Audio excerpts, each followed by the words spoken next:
embrace a more inclusive vision of love and life. And I don't know what you think about Jesus, and I am not trying to convert you, but I do know what Jesus believes about you, and that is that you are all loved, every single one. See, Jesus' dream for the world, which he called the kingdom of God, was a world of God's love and justice for everybody, where everybody has an equal place at the table, especially those that society deems lesser. There can be no lesser than at God's table. And I think in many ways, queer people understand the kingdom of God better than anyone, whether they know it or not, because so many of you have been condemned or kept out for who you are. That has transformed you into the ultimate includers. You are so good at creating radical, inclusive community, and I've experienced this personally.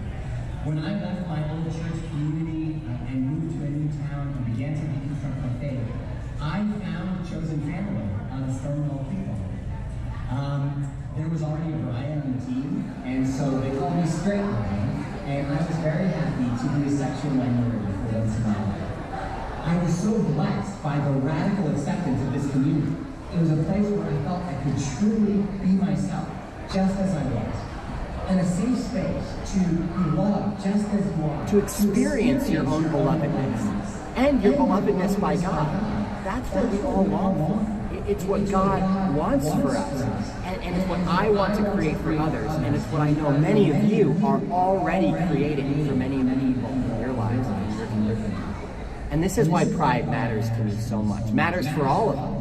It's a month where we learn to take up space and to make room for other people to shine their very brightest. I've learned so much from my queer friends about what it means to live shame-free in my own skin. If people think that I'm cool for a straight guy, it's because I take notes from my queer neighbors. See, us straights need your full, queer, glorious selves because you show all of us that we don't need to betray ourselves to be loved by God. We don't need to hide ourselves or edit ourselves to be fully accepted. We are accepted right now. God loves you right now. We're fully loved not in spite of who we are, but because of who we are. We are wonderfully made. We are fully made. God knows and loves queer people, and the kingdom of God is beautiful because of the diversity of God's children. So, drag revival. Have fun and shine bright. Shine your very brightest. Take up space and leave room for others to take up space. Don't hold back from who you are because the whole kingdom of God is more beautiful because you're here. I love you so much. Have an amazing time. Bye. Wish I was there with you guys. Ladies and gentlemen, please welcome to the stage,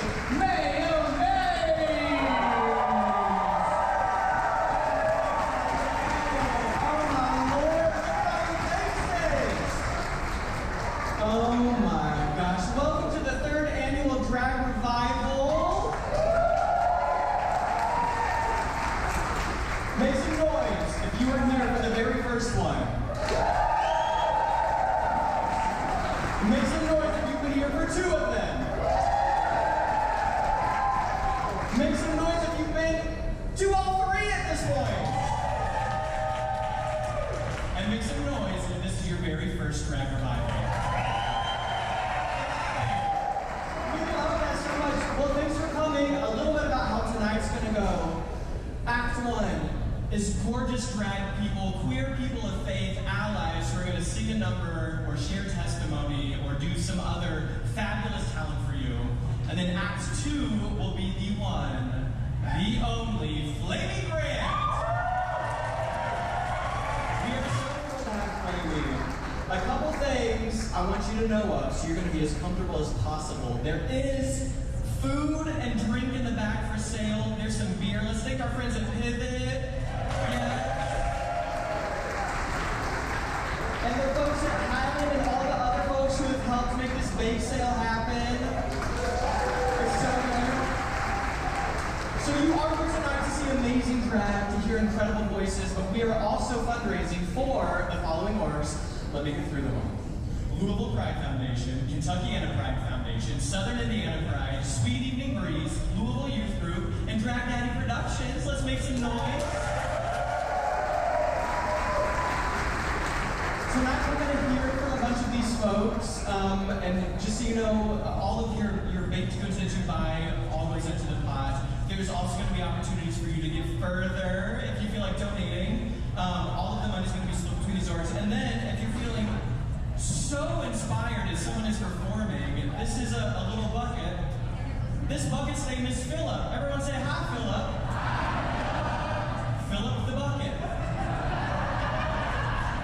We're going to fill this bucket up, right? Oh, boy. Okay. Without further ado, I'm going to bring in our first performer. I met this performer. She's a good sister of mine. We have found similar paths to drag, acting and singing, and then we kind of plopped out like this. We love it. Please make some noise for my gorgeous sister, the Alexis.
while also providing an opportunity for our audiences to see themselves in the characters on stage. Have a safe and happy Pride.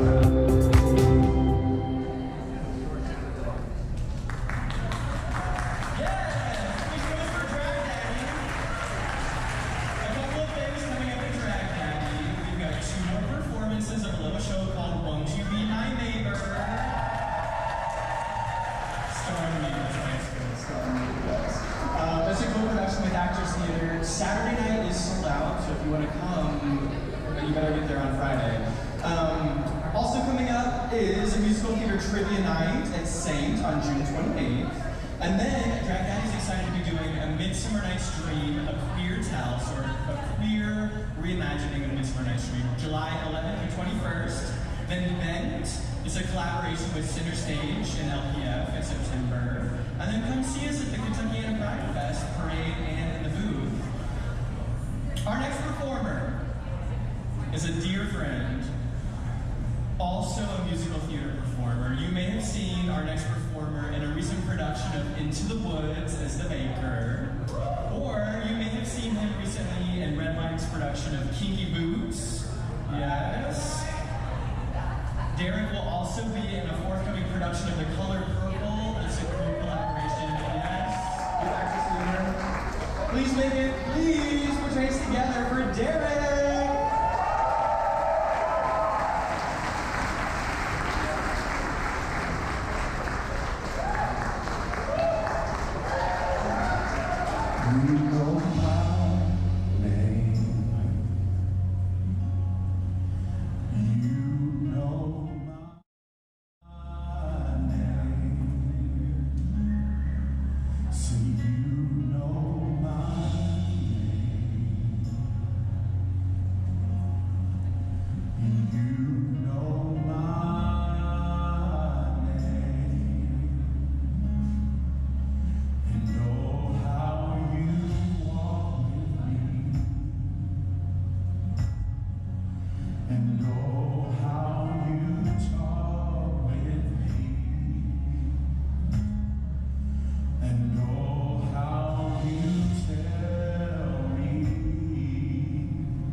Yeah,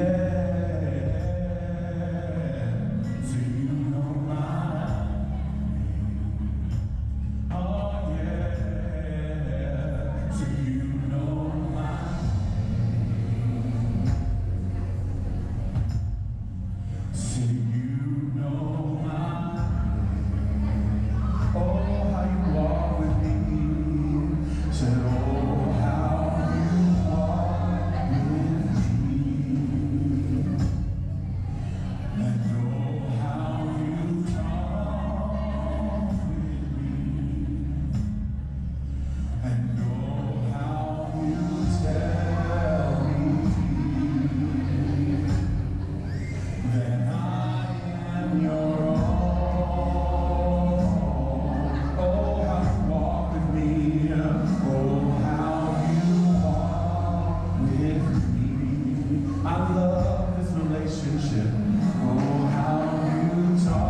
Say you know my name.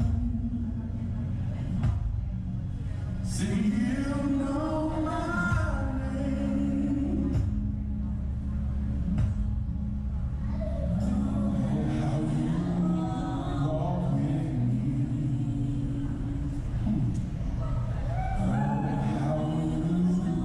talk with me. And how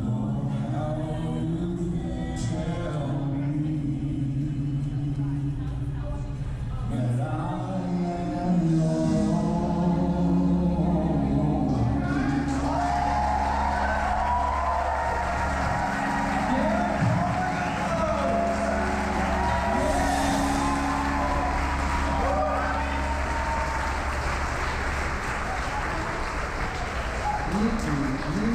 Thank you, Derrick. This night is not possible without all of the gorgeous congregations sponsoring this event. So here's what we're gonna do. This is not a competition, but it is a competition. We're gonna thank our sponsoring congregations. When you hear your congregation, make some noise. Are we ready? Presbyterian. Yes. How about Central Presbyterian? Yes. Crescent Hill Baptist. We got some front row Baptists today. Lord. Douglas Boulevard Christian Church. Yes. How about Highland Baptist Church?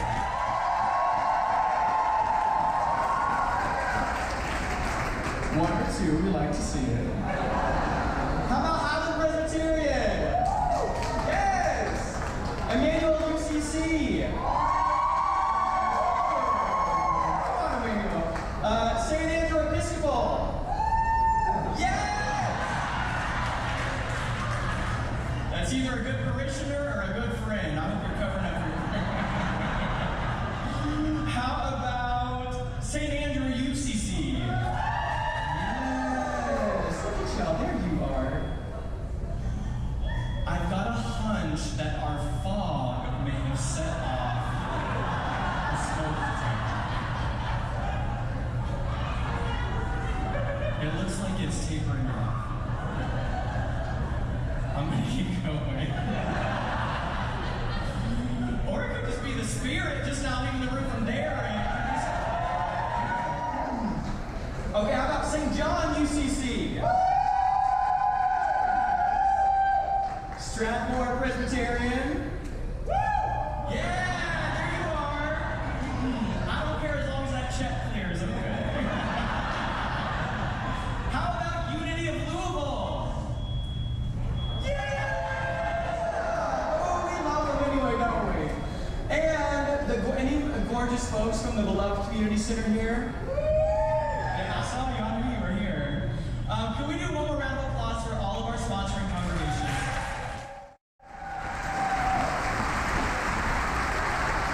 And finally, make some noise if I did not call your congregation's name. I will be talking to you after. I will be finding you. Seriously though, if your congregation would like to support this sort of evening, find me after, and we'll make sure you're on the list for next year. I mean, I would have made space for their solo. I didn't know they wanted to have a number. Trish, are you gonna go check on that? Make some noise for Trish. Trish is one of the people who holds our event together, holds all of Drag Night together. Tony, I can't see you, but should I go ahead and do my number? I think so. We know what the clock is. Excellent. We're gonna do my number now.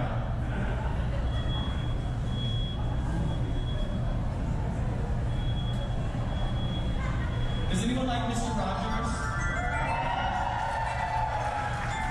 If only there was a drag show about Mr. Rogers you could see on June 7th and 8th.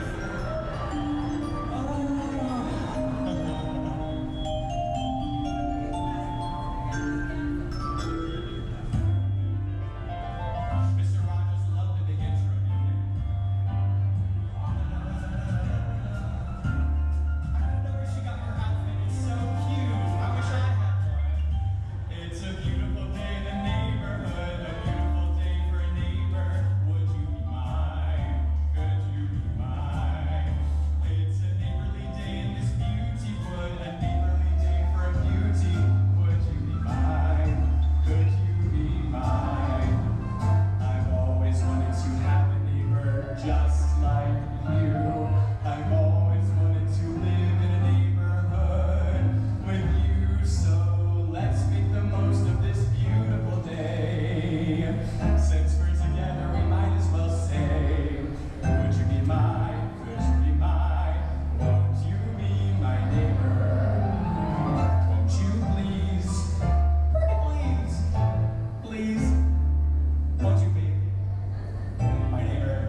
Foundation Board of Directors, and I'd like to welcome you tonight to Drag Revival.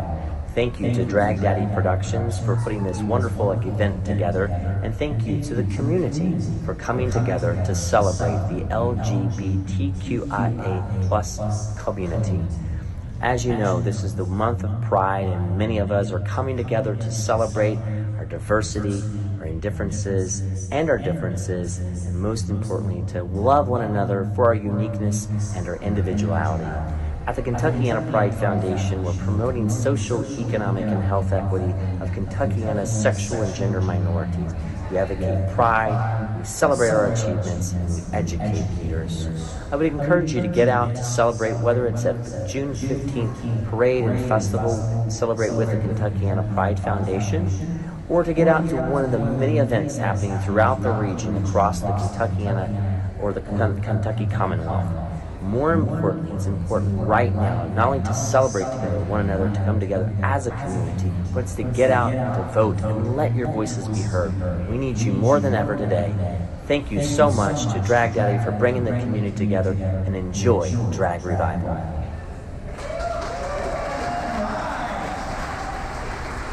Our next talented performer is not a singer, but variety show. Steven Michael Carr has been a storyteller. Yes, do we know Steven? Yes, we do. Has been a storyteller for The Moth, We Still Like You, Double X Stories, USA Today's Storytellers Project, and more. He also curates 2 local storytelling shows, Come Out Blue and Tales from the Jukebox. So please enjoy a story by Steven Michael Carr.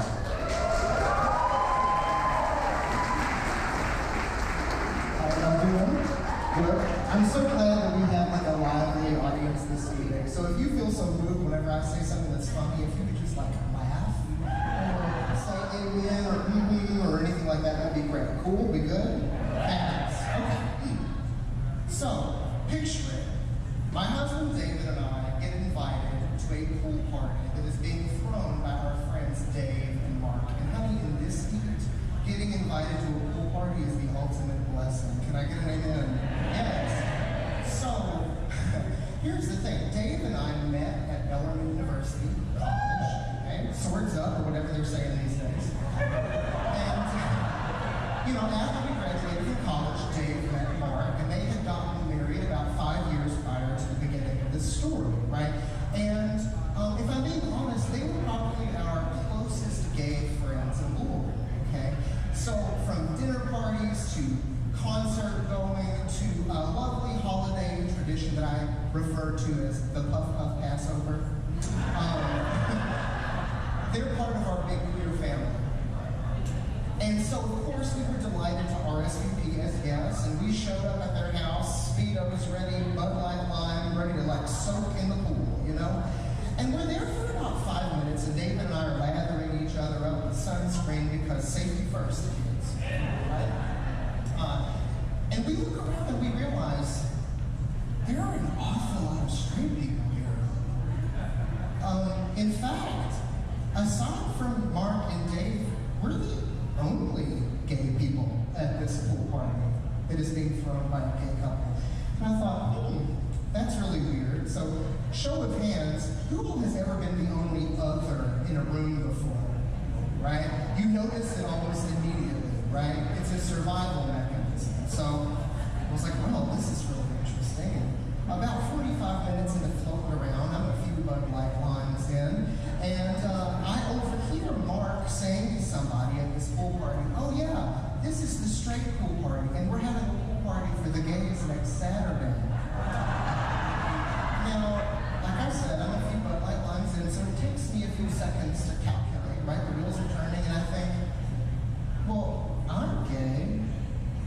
My husband's gay. And then it clicks that we didn't get invited to the gay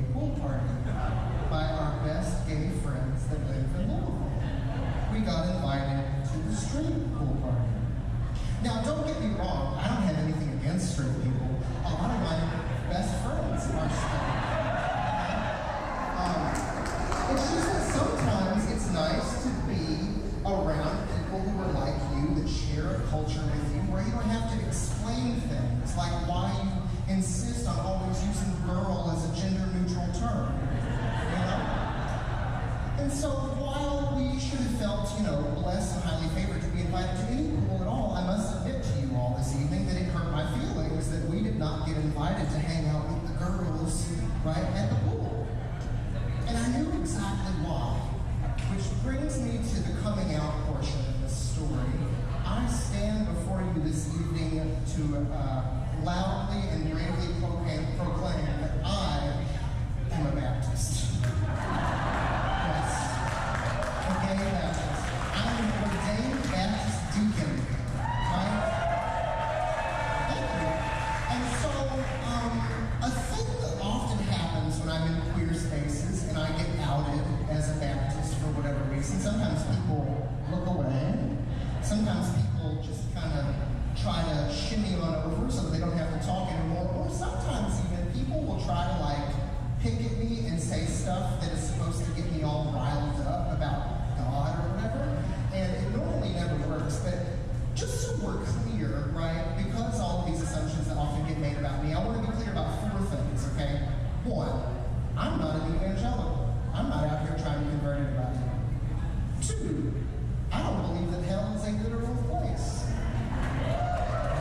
3, I am pro-choice, period. End of story. And 4, there is not anything that people can say negatively about God, Jesus, or Christianity that is going to upset me.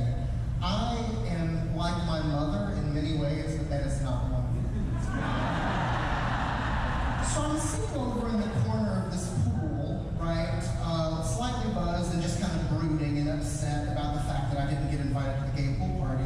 And I'm starting to get mad at myself about, why? Why is this upsetting me so much? Is it because it's reminding me of all of those parties in middle school and high school that I didn't get invited to? Is it reminding me of all the times that whenever I was in school that the bullies won?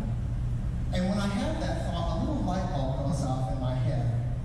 And I go down a little mental rabbit hole, and I'm thinking about bullies, and I think about these people who respond to me in this way when they learn that I'm a Baptist, and I think, oh, wait a second.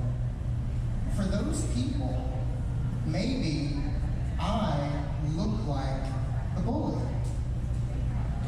If this was Star Wars, then honey, maybe I'm the Empire, And, so, what do you do with that when you look like the thing that has hurt somebody? And so I'm thinking, maybe whenever they're responding in that way, it isn't that they're trying to be mean to me, it's that they are responding to a culture and a language and a presence that has hurt them, that has traumatized them. And so, to quote Scarlet Envy from RuPaul's Drag Race, am I the drama? Am I the villain? Because I represent the thing that hurts them. And so, of course, they're going to respond that way because it's a survival mechanism. And the thing that I learned that day was that their survival is a lot more important than my feelings. And if they needed to love me from over there or tolerate me from over there, then I was going to try my best not to sweat because it wasn't about me at the end of the day. Now, talk to Mark and Dave, and guess what? We did end up getting invited to that pool party. The reason why they initially hadn't invited us is because about 90% of the people who were coming were nudists. They didn't know how we would react to that, which in retrospect was fair. But we did. We ended up going to the gay nudist pool party, and we ended up having a lovely time. Now, whether or not we were nude, is between us and Jesus. Thank you all so much. Have a good night.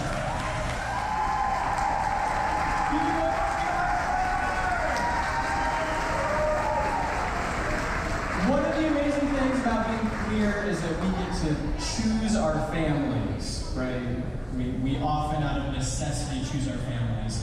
This next performer is my little sister. This next performer is your little sister. This next performer is everybody's little sister. Please make some noise for Selene St.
all so lucky to have such a cute little sister.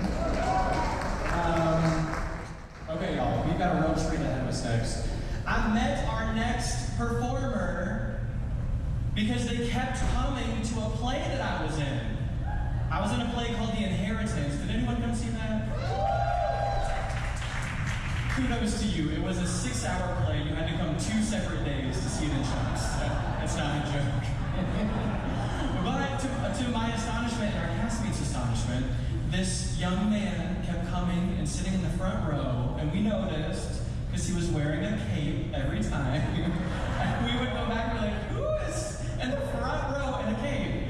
And after the second time he saw the show, we were like, okay, we're gonna corner him after. We gotta figure out what's going on. Jonathan, would you join me on stage?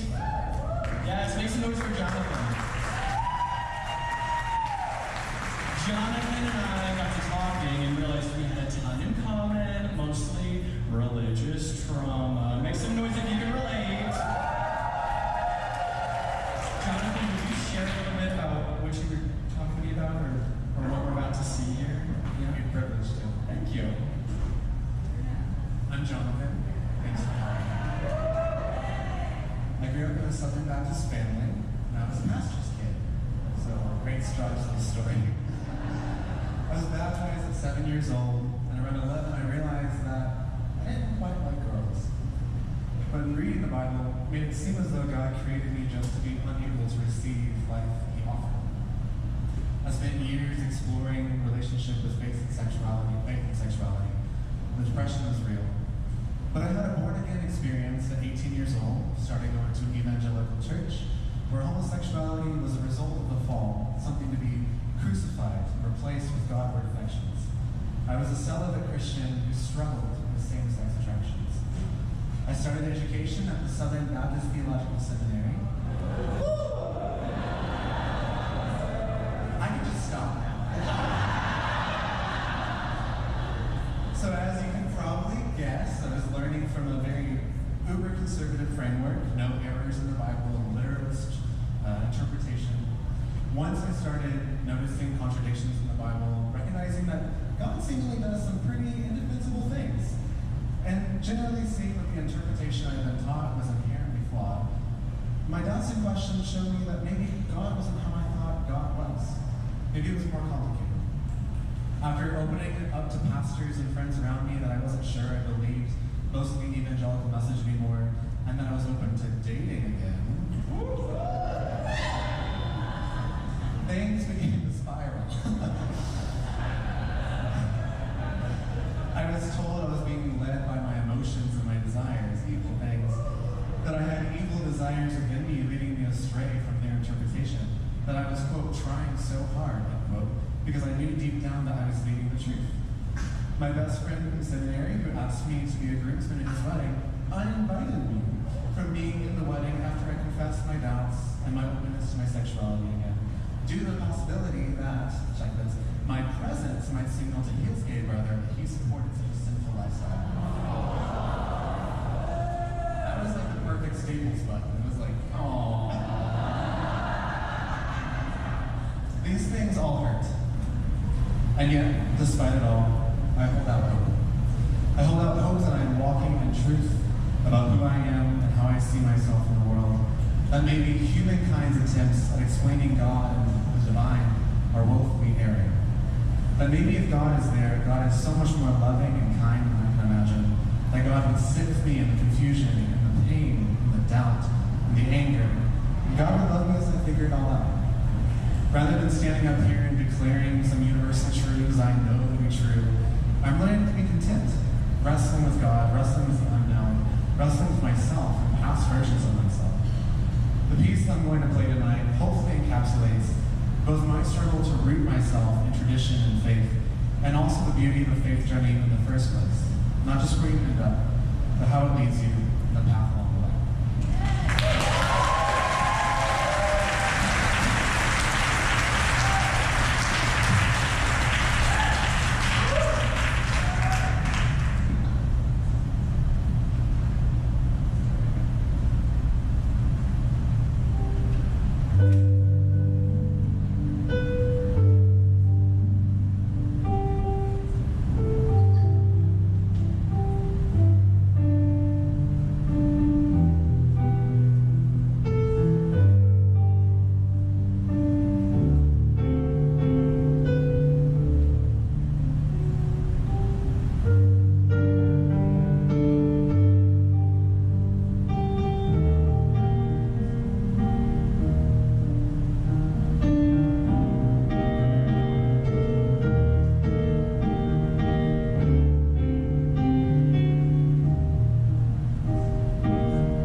Hey Drag Revival, it's me, Dusty Ray Vibes. Some of you may know me from Drag Race, but now you can catch me on Apple TV in the new documentary, Conversion. I'd like to thank Mayonnaise and Drag Daddy Productions for letting us share our trailer with you today. Telling survivor stories and spreading awareness of this underground industry is crucial in saving the lives of queer people. Conversion is available now for pre-sale, and we need your support. Scan the QR code and see Conversion now on Apple TV. And now, check out the trailer for our new documentary, Conversion. I didn't necessarily want to tell my story, but I feel like I have to. I think the majority of America does not realize that conversion therapy actually exists. It's still alive and well and everywhere. Sharing these almost erotic stories with someone who clearly was getting enjoyment out of them. So I found a therapist. I was not and am not a therapist. You'll never be successful. You'll never find love. You'll never find happiness. This was how they wanted you to feel. We're talking about people who have destroyed lives, who have caused suicides, who are guilty. A sort of never-ending industry. You were to inflict physical pain or sensation on yourself. He took his life that night. I went through an exorcism to get rid of this gay demon. We will never know how many people are lost because of this. But what you can do is save individuals.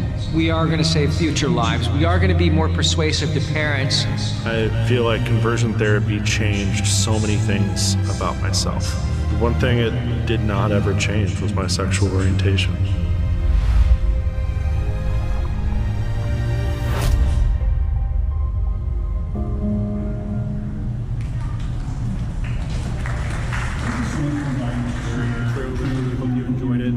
My name is Zach Myers, I'm the director of the film, and the themes in the movie are really universal. Themes around personal autonomy and the right to live as your true and authentic self.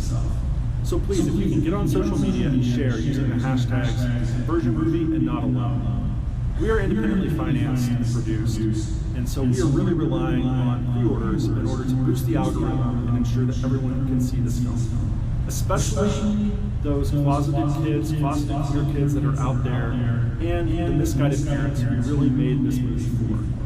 So please, scan the QR code below and pre-order the film on Apple TV now. And thank you in advance for all of your support.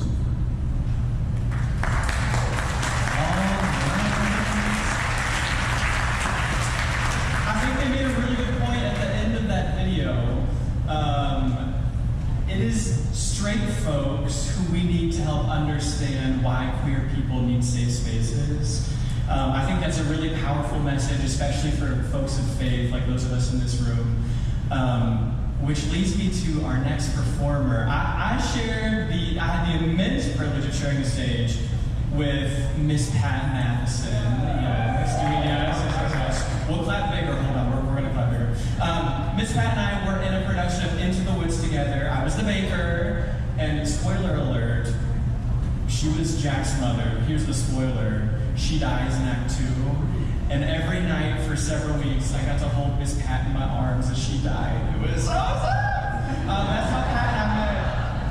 I know, can you imagine? She got bopped on the head with a giant staff. What a way to go!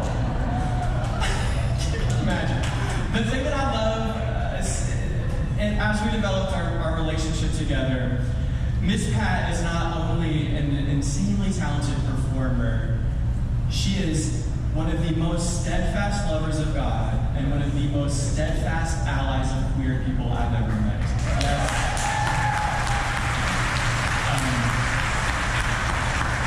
And I think it's wonderful to hear from queer people. It is also wonderful for us to hear from people who may not be queer, but who really have our backs about why that's so important to them. So, Ms. Pat, would you share with us why, as a woman of faith, you are such an ally to queer people?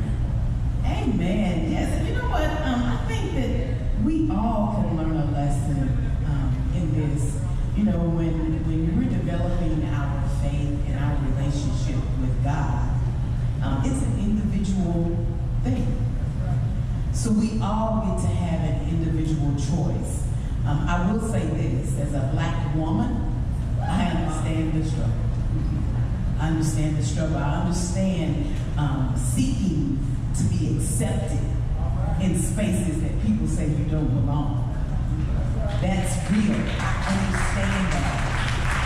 So it's easy for me to understand what other people go through when they're seeking just to be a part of this world. And you know what? God didn't just say it once, he said it several times. Love thy neighbor as thyself. And if we would spend more time loving one another instead of passing judgment and all of that, this world would be so much better. It would be so much better. So my thing is I just want to spread love.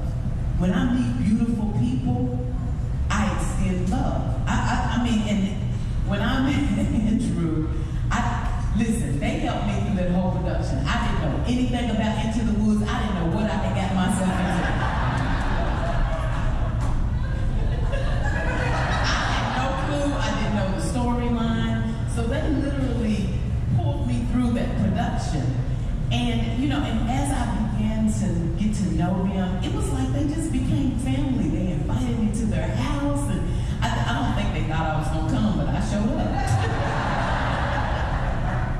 So it's a privilege and an honor just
brief intermission between.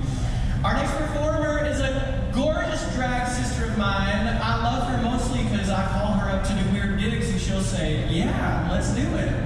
For instance, I said, hey, my kid's preschool is doing a drag brunch. Will you show up at 10 a.m. on a Sunday to the temple where they go to preschool? She said, yeah, let's do it. You may have also just recently seen her in Red Lion and Pandora's production of Kiki Boots.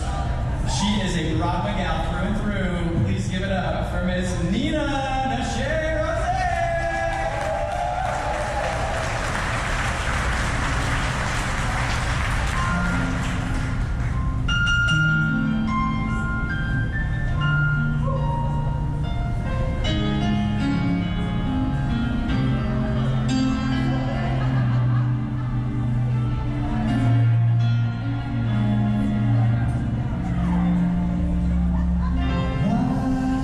Should I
revival. What a great opportunity for us, and what a great event. The Louisville Pride Foundation, we are committed to making sure that everyone is included, accepted, and heard throughout our community. We focus on the health of our community by providing vaccine clinics, support for people with HIV and their caregivers, harm reduction supplies for all of our community, and addressing many of the concerns that our community has about the services that are available to them, and making sure that everyone has access to the resources that they need to be happy and healthy. And we could not do any of that without your generous donations. So let me say again on behalf of everyone how excited and proud we are to be a part of this event. And we are welcoming all of you to join us for the Pride 5K that will be on Sunday in Iroquois Park. The Pride Festival, which will be coming out in September. The theme of which is going to be homecoming. We are all excited that you're there. And also to visit our center at 1244 South 3rd Street, where everyone's welcome to come participate in our programs, hang out, and get to know a little bit more about our community and the affirming and the resources that are available to them. Thanks everybody. Have fun. All right, let's get up to the Louisville Pride Foundation. Well, we are coming to the end of Act 1. Oh. But then that means who's coming out? Flamy Grant. So make sure you stick around. After these next performers, we're going to have a brief intermission, go visit our friends at the concessions, use the restroom, do all that. We'll take a brief intermission after this. Our final two performers in Act 1 are incredibly talented, gorgeous singers. Stephanie Collins and Troy Bell. You may have recently seen Stephanie in Kinky Boots. Did anyone see Kinky Boots? Yes. Also recently in Crowns, a gorgeous musical about headwear that is so important in Black traditions. Stephanie performed in that, and Troy was the musical director. Stephanie will also be in The Color Purple this fall with Derrick. And there's so much I could say about Troy Bell. So much I should say. Truly a pillar and an icon in our community. We are so blessed to have these two performers. Please welcome to the stage Stephanie and Troy.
so thrilled to be bringing you this event for a third year.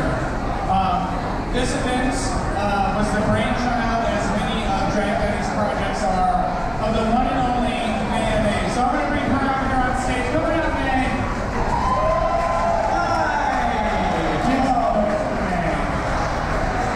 Such a dedicated member to our LGBTQIA plus community here in Louisville. We're so thrilled to have her curate this event, curate Won't You Be My Neighbor, and many projects to come. So thank you again, Mayonnaise, for all your work.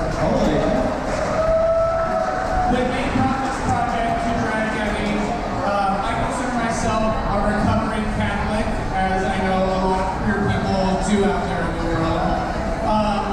And it was really inspiring the first year we did this event to know that if I would come to an event like this when I was 14 or 15 or 6 years old, that I might have had a lot different view about what it meant to be queer and meant to be a child of God. So I really hope this event continues to inspire people to think differently about how queer life and a life of faith can be one.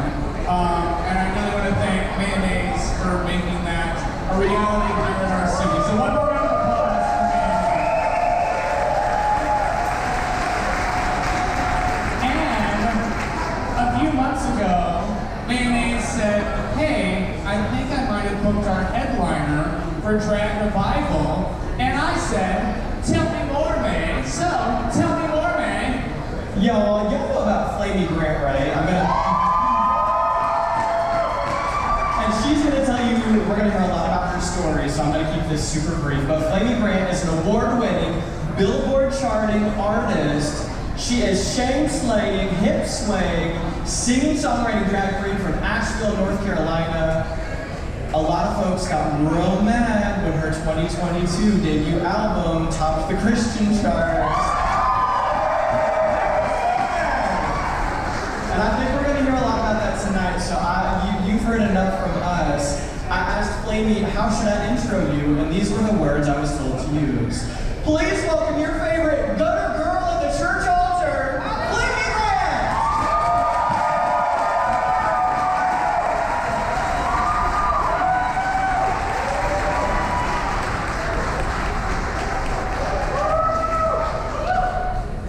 Well, hello.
nice note out of the way in the first song.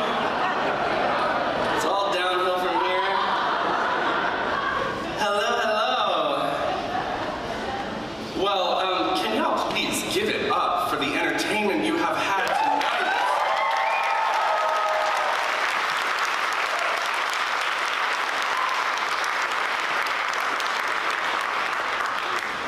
Louisville, what is in the water here?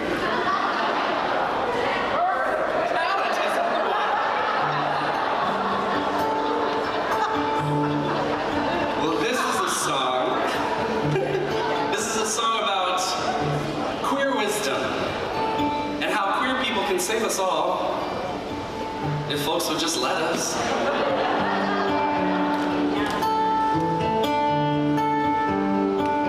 It's called Fortune Teller.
We're going to do a little collection. Am I right? Are we ready? Do we have baskets ready back there? Yes? Do I need to stall a little bit? I can stall, girl. I can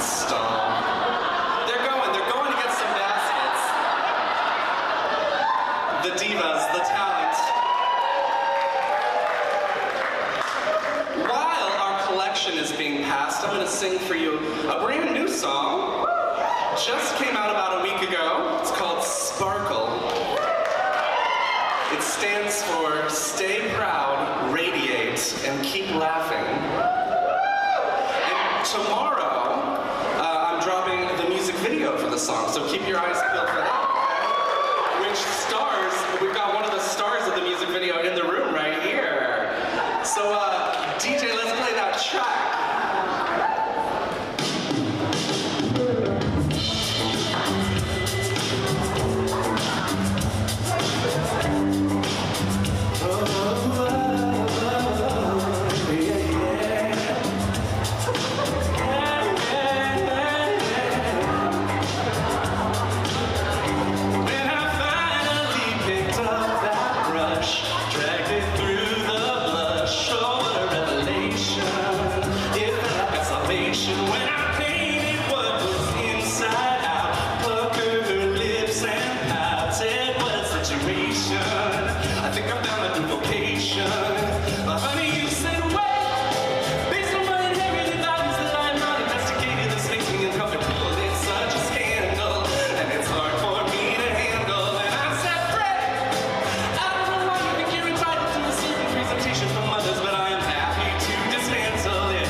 Laugh a little every day, stay proud, radiate.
We're basically professional autobiographers. And I like that a lot because, well, I really like to talk about myself. It's my favorite subject. So I get to do it for a living. And this song is definitely one of those autobiographical songs. Now, I am a drag queen, so I like to embellish just a little bit. I like to throw a rhinestone or two on it, you know. So let's call this song 87% True. This is What Did You Drag Me Into?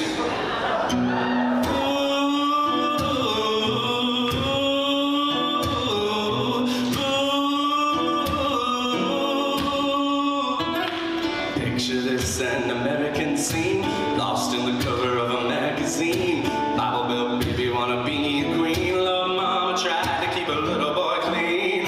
She found him with her high heels on a 2-foot train of green chiffon. That messy lip was overdrawn. It was shocking and obscene, but mama knows that she's blessed. She's always done her best to cheer her little angel on, no matter how it's dressed. And now her baby boy grown on stage in wigs and singing good. After the show, she's crying, child, what did you drag me into? Oh, yeah. What did you drag me into? I said, oh. Imagine this, it's Christmas Eve, time for the church nativity. Papa's in the front row trying to see, and he rubs his eyes because he can't believe Mary, Mary, Mother Mild is played by a familiar child. His son is walking down the aisle to a virgin shall conceive. Takes those things in stride, works hard to provide, he likes tradition. When gender roles are clear and codified, he'll never understand why his son is not a man. All that he can say is, boy, what did you drag me into? Oh, yeah. I was baptized at the age of 12. Under the water, I came under a spell. I heard the Holy Ghost in the glory. She said, girl, you better go make a hell of a scene.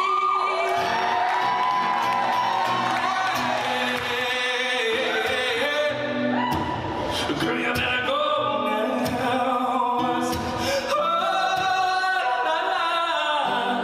Mama, why you melting down? Some babies show up with a crown, and nothing you can say or do is gonna turn that shimmer down. There ain't no need to be ashamed, but if you want someone to play, look up to heaven, cry, Lord, what did you drag me into? Oh yeah, what did you drag me into? What did you drag me into? What did you drag me into? Oh yeah, what did you drag me into? What did you drag me into? What did you drag me into? Oh.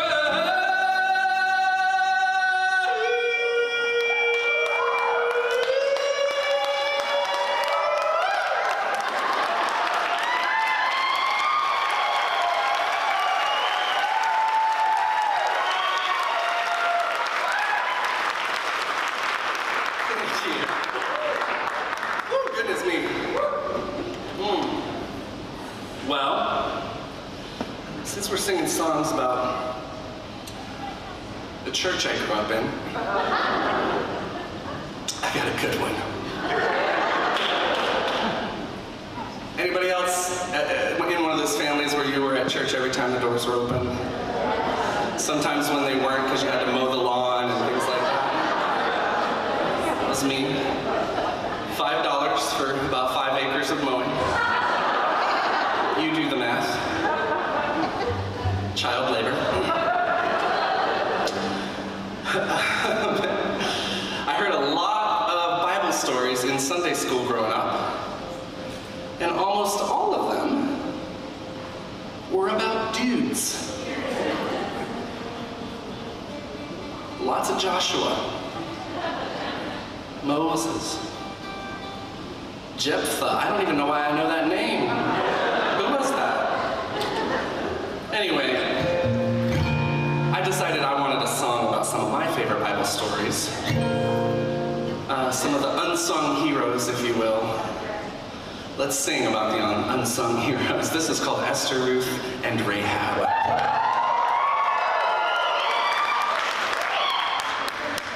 In the church where I was... Oh, wait, before I get into it, sorry, I forgot. One more thing. The way I wrote the song, it has a little bit of salty language because I'm a drag queen and a grown-up and I'm allowed to do that. However, this is a family-friendly event, so I will be substituting emojis.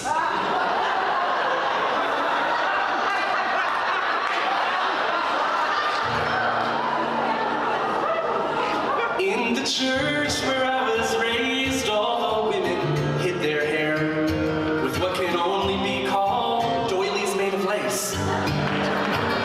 Yeah, they sat beside their husbands and they never spoke a word, 'cause public prayer was not a woman's place. But literally any man was welcome to stand up and for an hour we would listen to them talk. And I guess the lesson there is God would only hear a prayer when it came from a person with an eggplant emoji.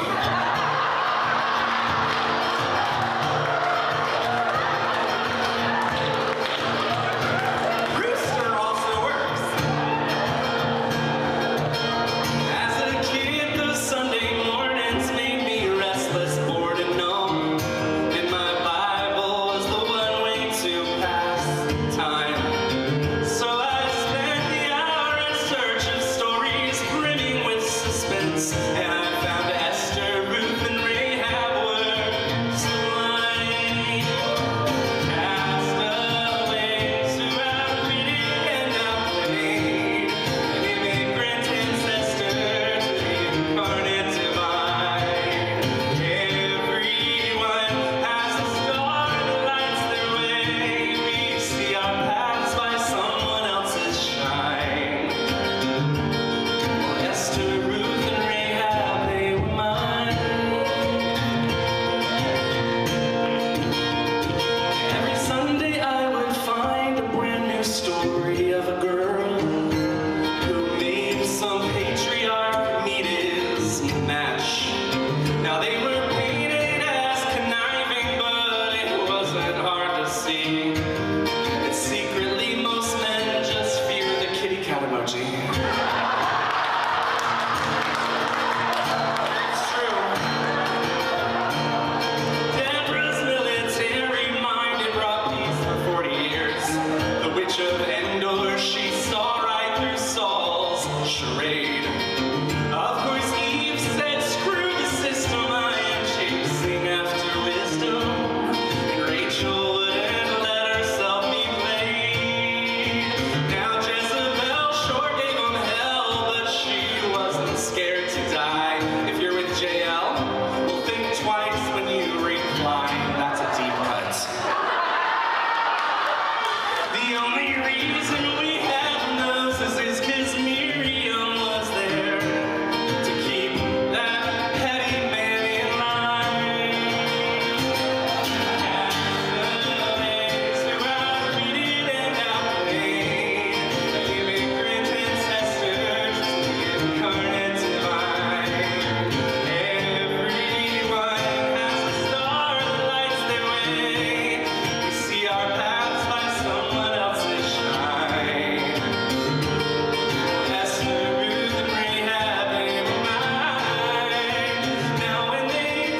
church insisted women all be small, submissive and unseen. But their own holy book betrayed that lie. In those days you'll find badass rebel warriors and queens, prophetesses, witches, whores, and wives, all causing scenes. Every word in the scripture smashed the norms of smithereens. Yes, they did. So it's a good thing when a girl learns how to fly. And that's one truth from the Bible I'll hold on to till I die.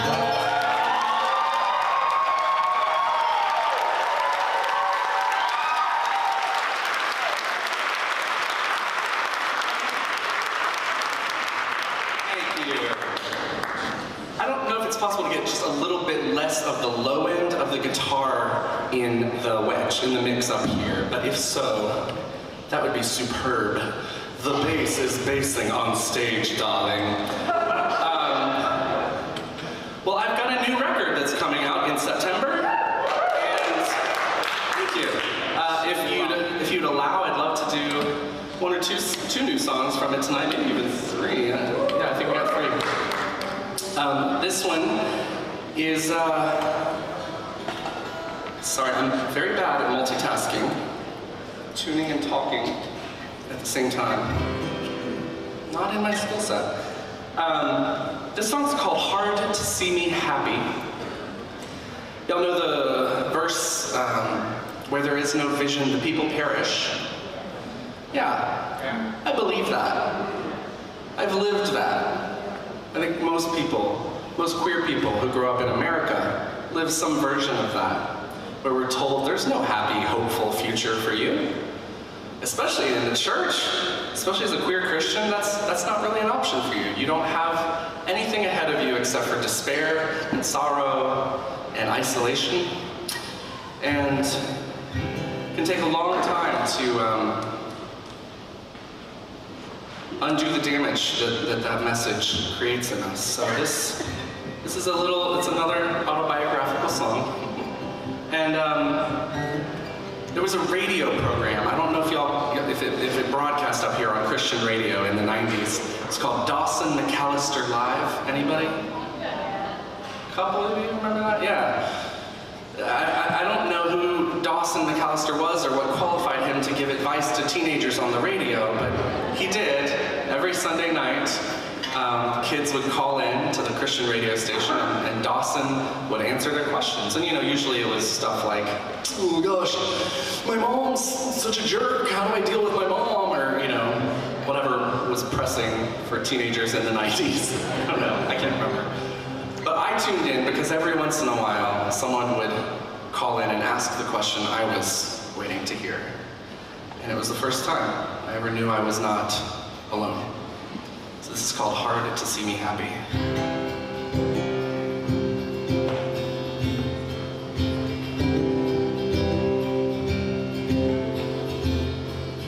Sunday nights at 10 o'clock, I tune the FM dial to 91.3. I crawl into my bed and listen to men answer questions from kids like me. That's how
While we're on the topic of happiness for queer kids, I know we are giving to a lot of organizations tonight. Thank you all so much for the donations you have given. I do not want to pull away from any of those, so if you had planned to give money to those, continue to do that, okay?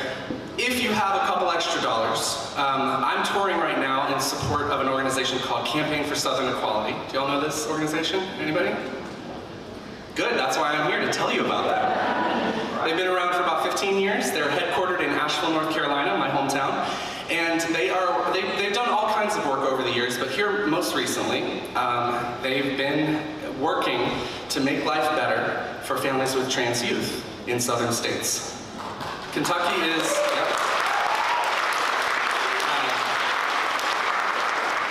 Kentucky is one of the states where we have laws in effect, legislation in effect that prevents trans youth from getting best practice medical care. There are 15 states where these laws are in effect, mostly in the South, and Southern Equality works in all of them to provide resources, grants to families to help get them to states where they can receive care. They have all kinds of resources to help them navigate the very complex, confusing healthcare system.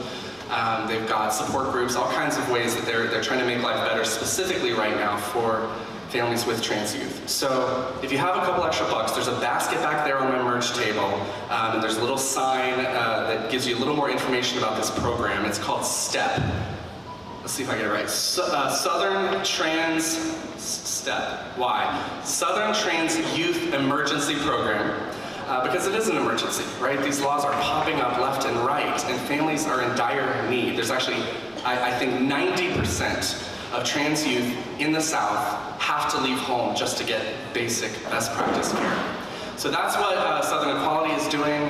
They're trying to give that vision to those families that there is a happy, healthy, hopeful future for them. And we can all be a part of that if you've got some change to throw in there. There's also a QR code back there you can give digitally on their website. It takes you to a page with a giant picture of me on it, so you know you're in the right place. But thank you for letting me give that little spiel.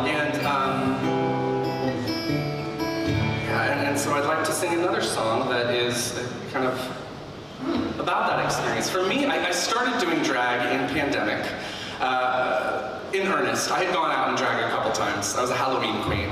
2019 Halloween, that was the first time. I think those pictures are sadly still on the internet.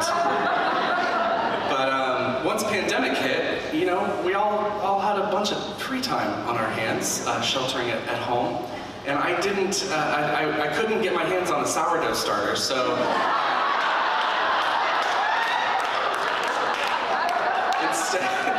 instead I decided to go to the University of YouTube and learn how to do drag makeup. And I spent hours and hours just in my bedroom in those early days of pandemic, just painting my face for myself, for no one else.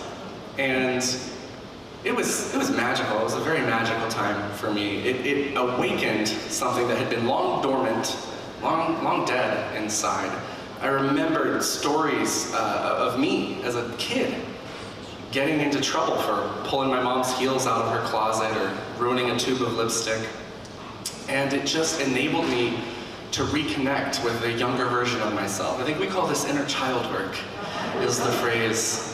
And that's how drag started for me. It was just that, purely that.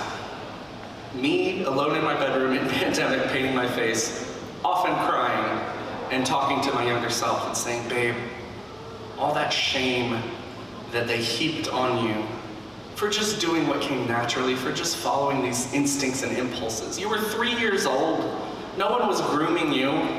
You didn't even know what drag was. You didn't even know what queerness was until high school.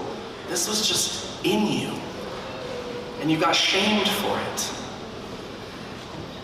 And it was a few months later when one of my TikTok videos went a little bit viral that I realized the comments from people were, this makes me feel seen, it makes me feel safe. And I realized, oh, that's what my drag has done for me. Maybe there's a world in which my drag does that for other people too. And that's when the light kind of just went on in my head, and I made a massive career shift at the age of almost 40 that I never saw coming. But I'm so grateful for those early days. And this song's called Desire of Your Heart, and it's, you might recognize that phrase from a Bible verse. The verse for me that was used against me all the time growing up was, the heart is deceitful above all things. Who can know it? Who can understand it? And that verse was used in a way that I don't think it was ever intended to. It caused me to disconnect from my intuition and my gut, and to mistrust myself and believe that even my own body was lying to me. And that's a shame of a way to grow up. But we can heal those wounds. In community, we can even heal them ourselves. We have that capacity. So this is called Desire of Your Heart. It's basically Flamy singing to a 3-year-old version of myself.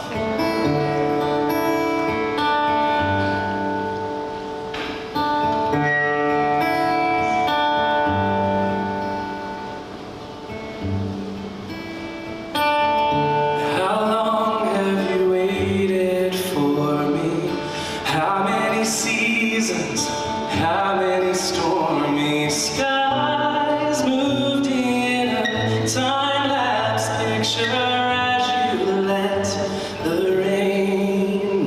rest your tears.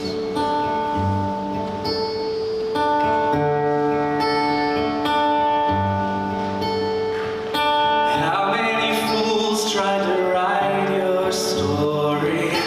How many names did they give you before we finally grew out of the county and drove away from the only town we knew?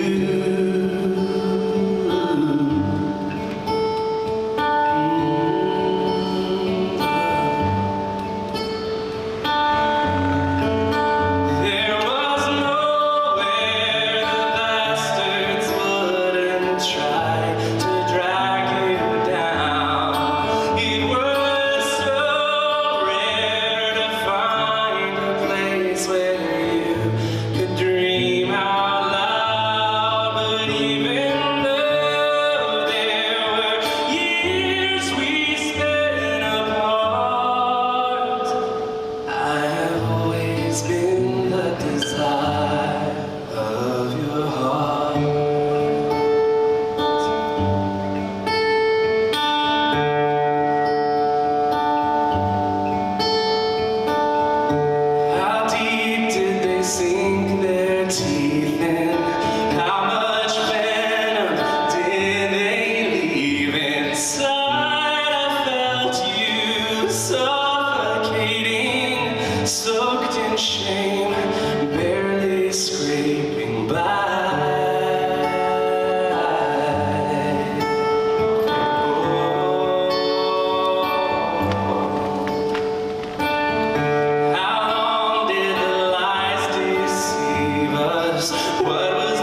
a country song about my favorite Bible verse that I did not expect to write for this album.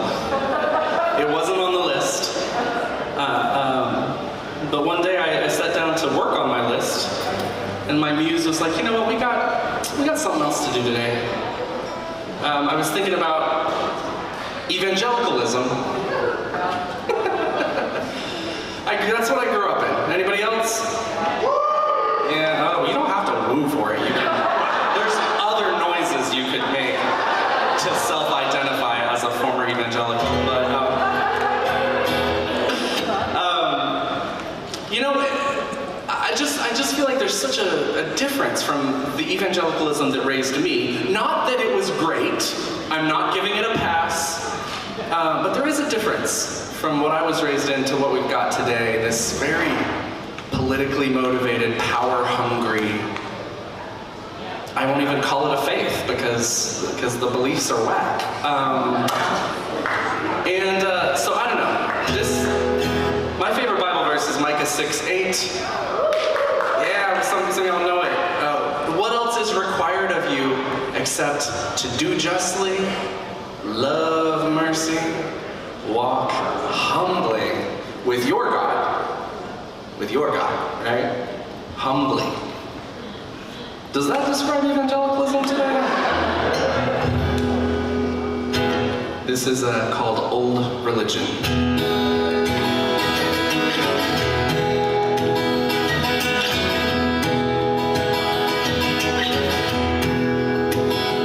Wanna do justly, see everyone succeed. I wanna love my neighbor like I love myself, and that's a lot of love indeed. Pursuing happiness, that good life and liberty.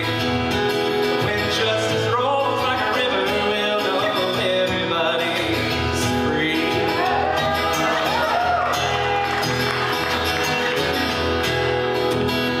Wanna love mercy, yeah, I wanna lay it on real thick. There's so much fear and judgment, we need some mercy double quick. Let's spread that righteous, real compassion countrywide. In a world that can be so unkind, let mercy be my guide. A little ancient wisdom in the here and now. Some of that old religion, not obsessed with power. Give me that good tradition where the meek are blessed. Prison gates swing open and the weary find rest.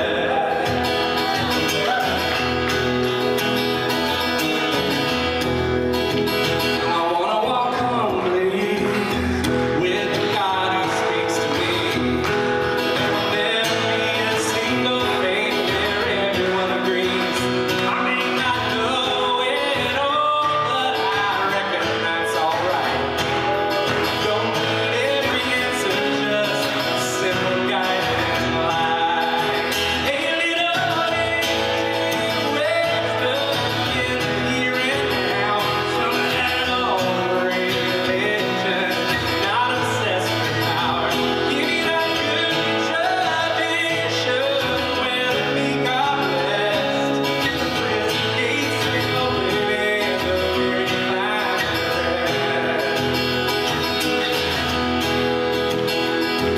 Now, sadly, some will use your faith to build a fear machine. They'll try to start a holy war, even though there's no such thing.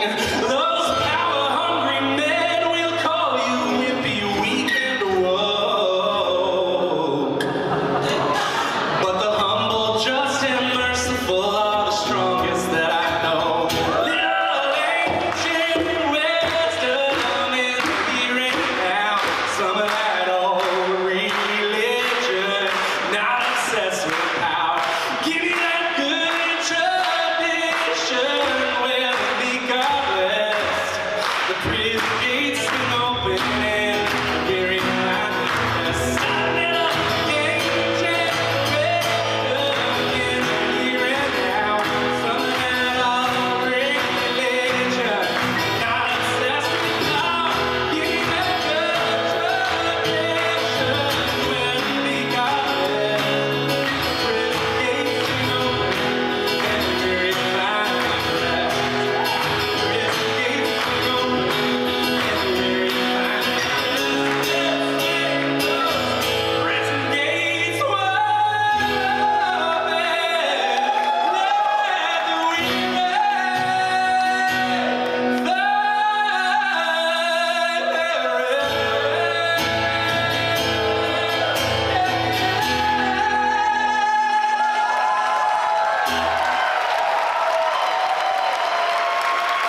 gonna be called, I haven't told this to anybody yet. Are y'all ready?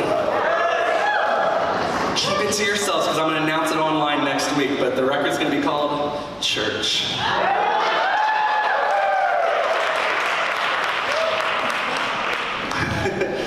If you might have seen, what was it, last fall, my record Bible Belt Baby, which is back there on the merch table. We submitted it for consideration in the Christian category at the Grammys, and we got kicked out because I didn't use emoji substitutions on the record.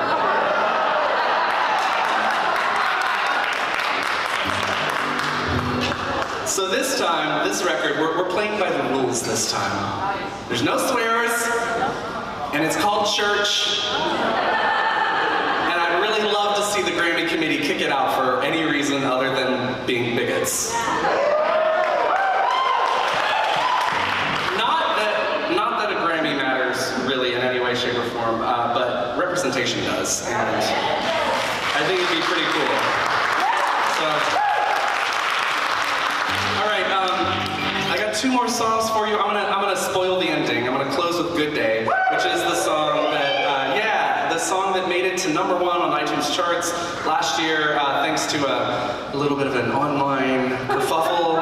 That I'm not gonna tell that story because you can read about it in Rolling Stone.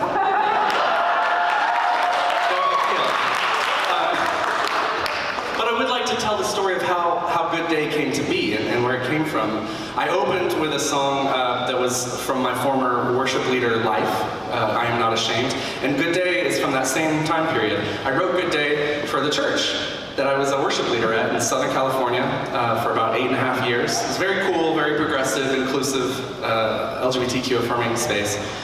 And we had a queer small group that started meeting, and I didn't really want to go because it's hard, you know, when you're a church maker, like, you don't want to do all the church things, but I was like, I'm the queer worship leader, I should probably go to the queer small group, like, whatever. So I go, I show up, and we're, you know, in a semicircle, staring at each other in our eyeballs, real awkward like, and the facilitator comes in and says, okay, welcome everybody.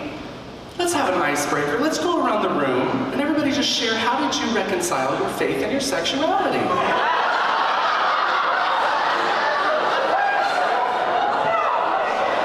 I said, girl, that is third date material. I don't know you. I don't know you like that.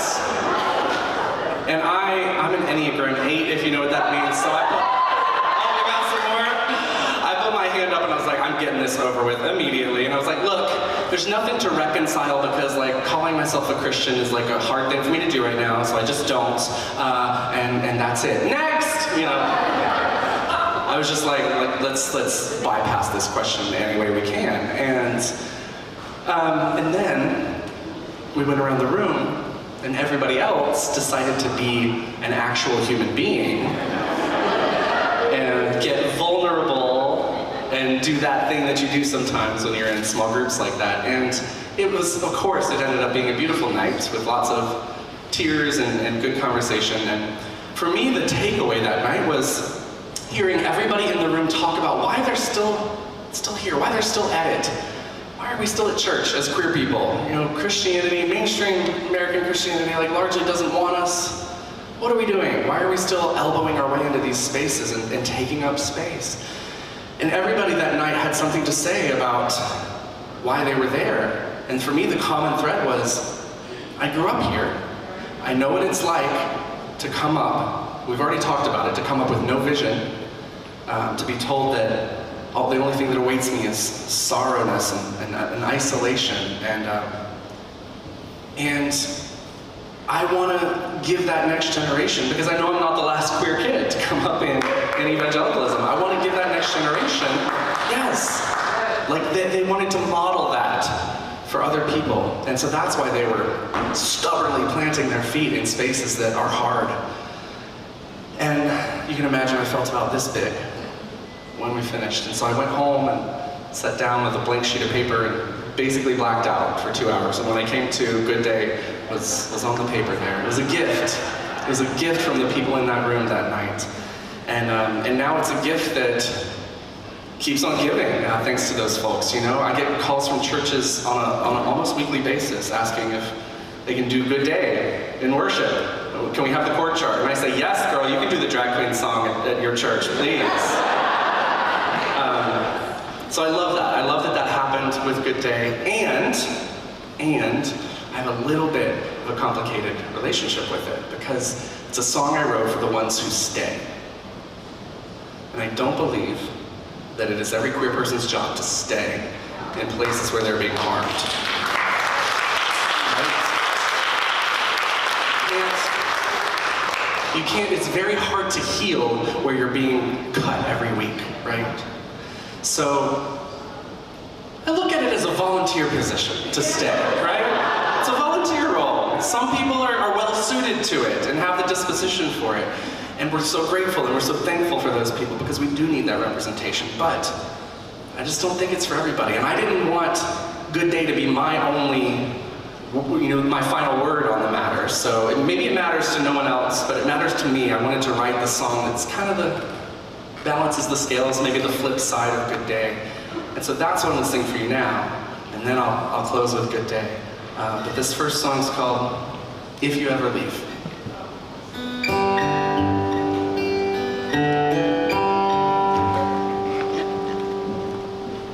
If you ever leave, I hope you leave a light on, just enough to see the open door you left from.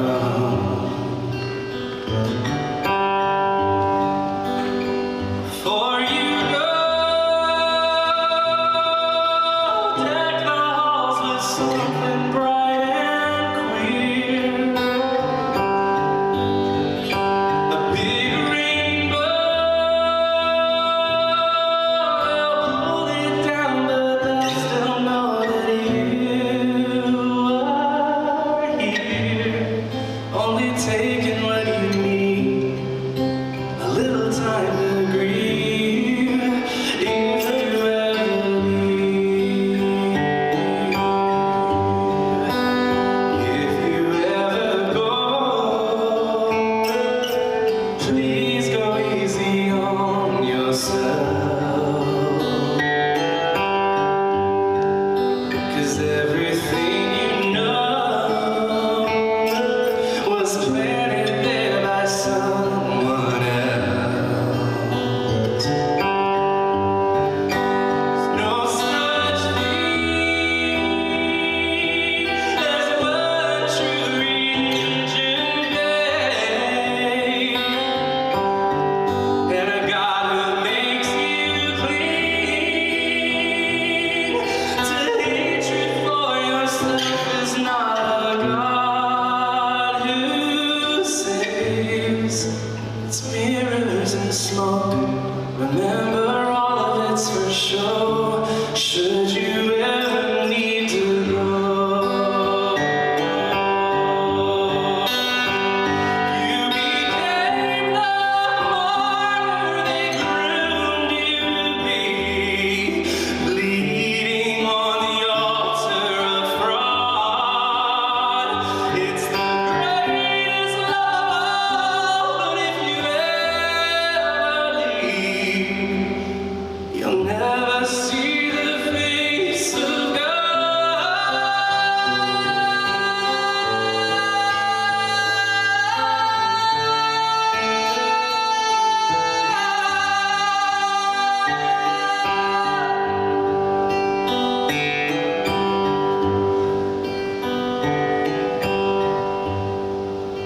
So if we get to heaven, Jesus stops us at the gates.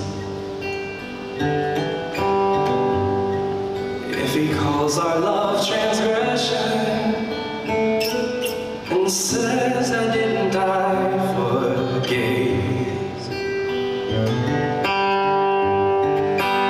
Don't lose hope, I will take your hand in mine.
I do not believe that is the God that anyone is going to encounter on Judgment Day.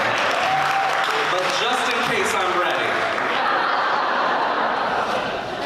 Y'all, thank you so much for hanging out tonight. One more round of applause for all of the talent you saw.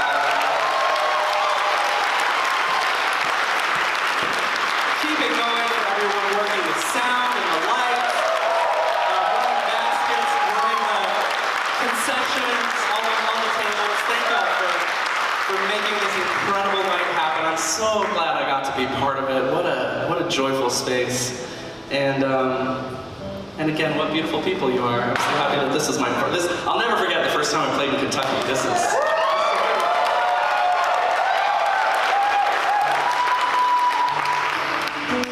I already told you the story, so here's a good day. Thank you.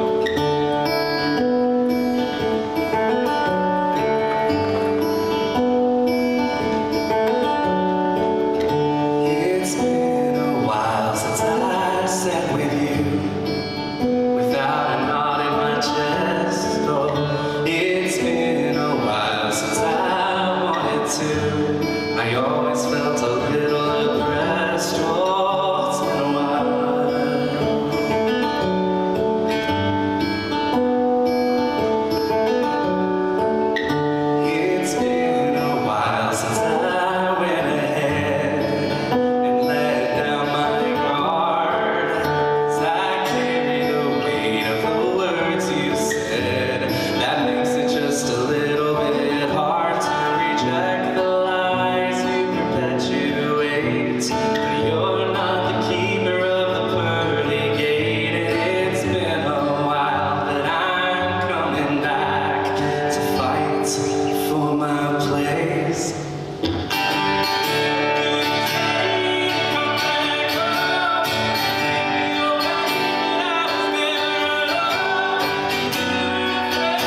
sponsors. So thank you all so much. If you want to sponsor next year, I'll be out here. Just one quick thing I want to clarify. All the money we've collected tonight and fill up the bucket, which you all did pretty good. These look pretty full. And the baskets we passed is all being split between our nonprofit partners. Louisville Pride